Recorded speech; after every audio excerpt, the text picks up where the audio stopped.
Alright, today Academic Dad is going to be teaching you everything you need to know on 2016, on the 2016/2017 past questions. I'm giving you the answers. So I have a question here. It said, a friend boiled water and made you a cup of tea. He told you that he used 0.02 mole of table sugar, that is sucrose, C12H22O11 in the tea. What mass of sugar did he use? You can see that there they gave us mole. Now from the sucrose, the molecular formula, we can derive the molar formula, that is the molar mass. Then you know that mole is equals to mass over molar mass. So let's get what we have in that question and see how it can be useful to us.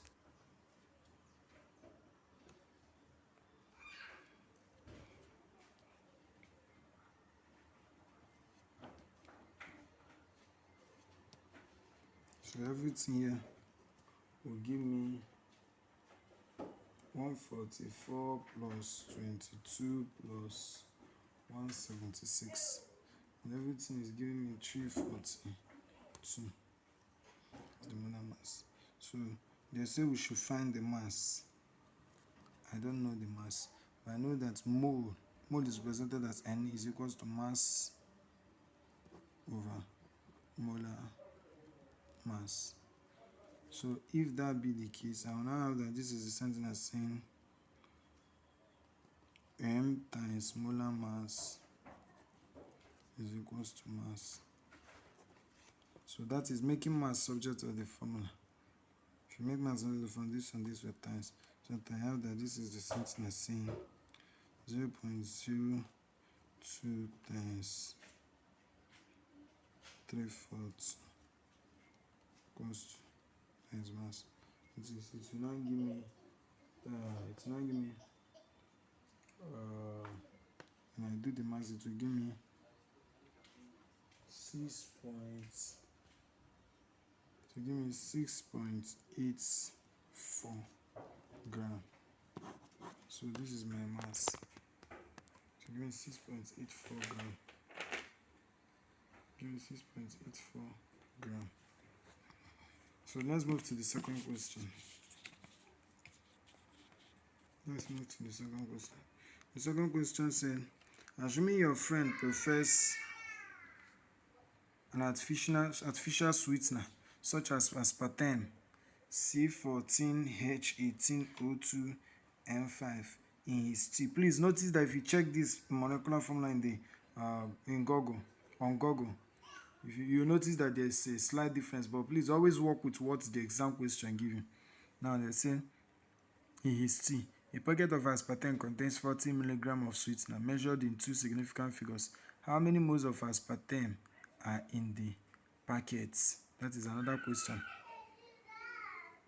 Then they say one mass of aspartame would give 0.012 mole. Then they say how many packets are in this. So this is the question 2016/2017 question B. So let's write out the things we have.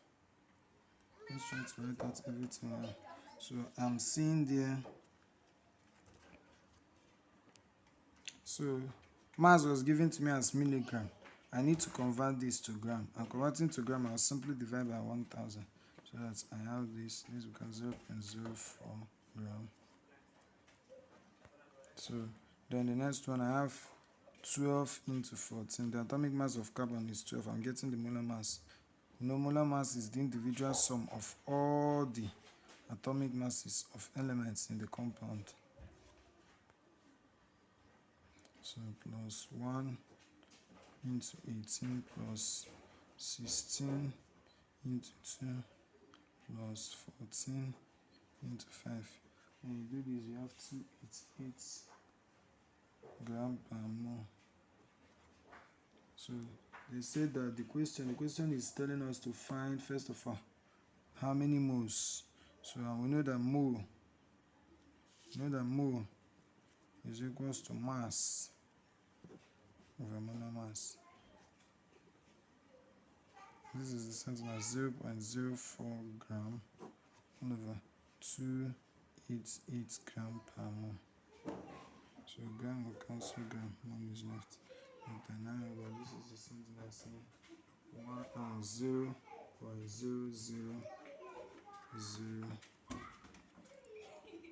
0.000139 mole. And this is the same thing as saying 0. This is the same thing as saying 1.389 times 10 raised to the power minus 4. This is the most. So this is the first part of 2b. Now let's move to 2b II. 2b II said how many moles of aspartame are in the packets? Okay, I've gotten that. Sorry, 2b II. He said 1 mass of aspartame would give 0.0120 mole. What mass of it? So we know that mole is equals to mass over molar mass. So mass will be equals to mole times molar mass. And there they give us that the mole, they said what mass of aspartame would give 0.0120 mole. So they give us mole to be 0.0120. Mole there is 0.0120. So times the molar mass is 288. So when you do this, we have 3.456 gram as our mass. 3.456 is our mass. Now 2b II. Look at 2b II. 2b II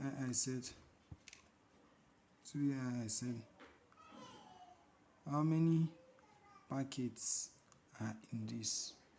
2b II said how many packets are in this? So to find the number of packets, simply divide the mass by 1 packet. Understand?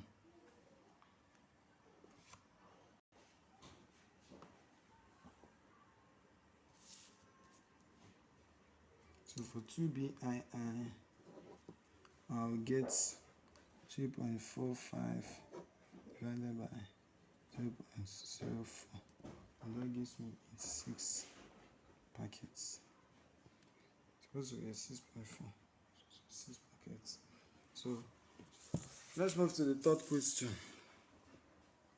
They said derive the equation below from first principle.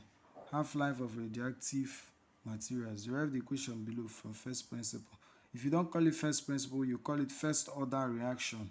Then we'll have the second one called, we actually have the zero order reaction, first order reaction, and second order reaction. So in this particular one, we are going to be deriving the first order reaction. Then I'll teach you the zero order reaction. So once we know this now, let's try to solve. So derive the equation below from first principle. So let's try to derive. So the question says we should derive this from first principle. So in your textbook, I need you to use this. This question falls under what we call reaction kinetics. So it's the same thing as saying AF, final activity, is equals to initial activity exponent raised to power minus k. Minus k is decay constant. Minus means to show that it's decreasing. Then time, the actual time. But in this case, notice that I'm using A. I can actually, A also means mass. So I want to use here MF equals to MO for final mass and initial mass. E minus KT. And you need to know that for first principle or first order reaction depends on key. First principle, the one they say we should find, depends on key. First principle. Why? When we are treating second principle, no, zero principle, sorry, the zeroth principle. The zeroth principle depends on MO, that is initial mass. Depends on MO, initial mass. So once you know this, let's start. So if I have MF to be equals to MO US power minus KT, and notice there's exponent here, but exponent is not here. So I need to do away with this exponent, which is the reason why I will introduce natural log of MF is equals to natural log ln MO raised to power minus KT. And notice something, this is ln MF. If I have ln F, notice that this is also ln. I made a mistake. So if this is ln MO, if something and something is multiplying, a value and another value is multiplying when we are doing logarithm said that this is something as ln MO, that is log MO, natural log of MO plus natural log of E minus KT. Now, this is the sentence of this. So this is the sentence as ln MF is equals to ln MO. If you remember, logarithm said that if you have AKT, now this AKT is the sentence as TAK. You can bring this back to this place. So if you know that, let's go back. So that means that this value I have here can come down to this place, so that if everything is coming down, it will now be minus KT E. And you need to know that ln E is equals to 1, while ln 1 is equals to 0. You need to know this. So let's go back. So that means that this is the sentence as ln MF is equals to ln MO minus KT times 1. Since we said that ln E, the exponent sentence as 1, this is the sentence as ln MF is equals to ln MO minus KT. Now, once you have this, notice that the minute we have this now at this junction, we can choose to say, okay, all right.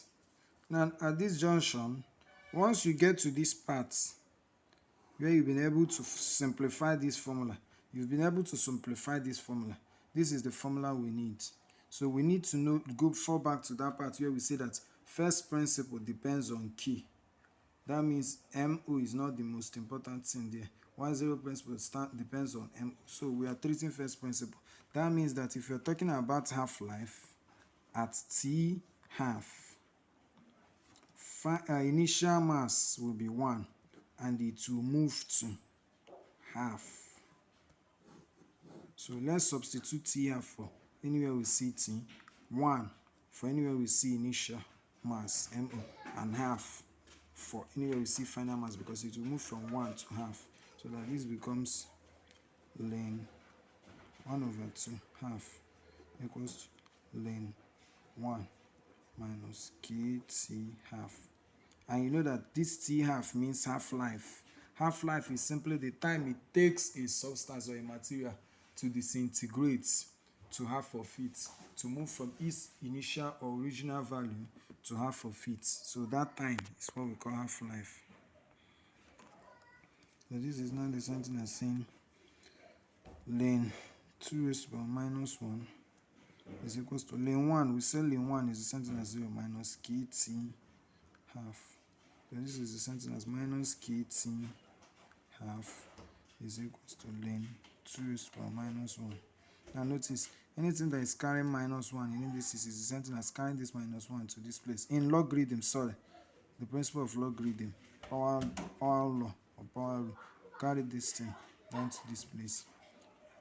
So when we know that it's not the same thing as saying that this is coming here to become minus 1 ln 2 is equals to minus kt half. The half there, t half means nothing, it just means half-life. It's not like the half is for you to solve anything. It's to show that the time there is not just time, full time, or time that is ordinary, it's time for half-life, for it to be singular. So this minus 1, anything times minus 1 is the same thing as minus ln 2 equals to minus kt half. So this is the same thing as saying divide both sides by minus. So now this becomes ln 2 is equals to kt half. So we need to make half-life subject formula because we are trying to find the formula for half-life. So making half-life subject formula, we divide both sides by the coefficient, which is k. So that means that t half is the same thing as ln 2 all over k. And when you punch this on your calculator, you will get that ln 2 is 0.6932 all over k, where k is the decay constant. So this is our formula. So whenever they tell you derive this formula, this is how to go about it, this is way to go about it. So for assuming we are solving for, okay, let me use this one. Assuming we are solving for zero principle, remember they said using first principle. Assuming they said using zero principle or zero order, at this point here we got ln mf equals to ln mo equals to kt. Instead of calling this, that is mo half 1, sorry, mo1, and calling mf half, we'll call it mo1 and then half mo. So that we'll now come and substitute. We'll now come and be doing, where we see mf, we'll do ln half mo equals to ln mo, because 1 times mo, ln mo minus kt. So assuming is zero principle, this is where everything will change. So when they say zero principle, instead of 1 and half, you attach mf to be half mo. And that means this is the same thing as saying it will move from initial concentration, which is mo, to half of initial concentration, which is half of mo. So that this now becomes ln 2 raised to the power minus 1 mo equals to ln mo minus kt, which is the same thing as saying ln half ln mo minus ln mo equals to, because here we'll collect like terms since we're seeing that there's something, so minus kt. So this is the same thing as saying ln minus ln 0, half mo minus 1 mo is what is remaining, equals to minus kt.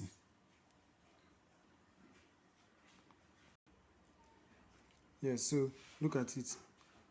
This is the same thing as this, so I just shifted it. So ln minus ln we get at 0. So half minus 1 is the same thing as minus half mo is equals to minus kt. So this is the same thing as saying minus mo over 2 is equals to minus kt. And this is the same. Remember that the minutes we introduce half mo, we introduce this to be half. This is still the same thing as t half. So to make subject of formula, we say divide both sides by the coefficient of t half k. Then this and this can cancel all over k. So this is the same thing as saying mo over 2 times 1 over k equals to t half. T half is equals to mo over 2k. So for zero order reaction, this is our t half. While for first order reaction, this is our t half. First order, zeroth order. If you have any question, do well to ask me.